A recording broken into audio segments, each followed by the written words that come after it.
Ada yang sedikit berbeda di ruas jalan utama di sekitar Kecamatan Tambakrejo Selasa siang. Tampak aparat baik dari Polri bersiaga di titik-titik tertentu.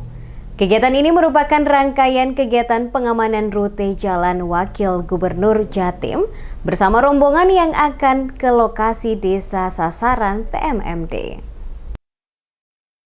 Program TNI Manunggal Membangun Desa Reguler ke-110 Kodim 0813 Bojonegoro dibuka pada tanggal 2 Maret 2021.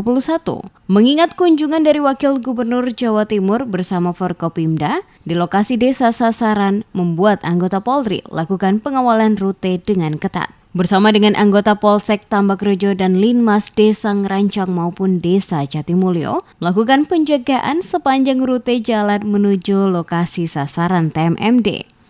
Ajun Inspektur Polisi 1 Nuryadi, Babin Kamtipmas Desa Jatimulyo mengungkapkan, pihaknya menghimbau masyarakat sekitar wilayah Tambakrejo untuk menghindari kerumunan dengan adanya kunjungan Wakil Gubernur Jawa Timur. Di lokasi sasaran TMMD, Desa Ngerancang dan Jatimulyo, Kecamatan Tambakrejo, Kabupaten Bojonegoro. Kita karena ada tamu dari tingkat provinsi maupun dari kabupaten, kita adakan penjagaan supaya apa? Supaya jalan lancar dan sekaligus kita ngasih tahu warga ini ada acara apa supaya tidak kaget. Nah, itu tadi dari pagi kita hadir ke sini bahwa nanti siang ada coba di sini.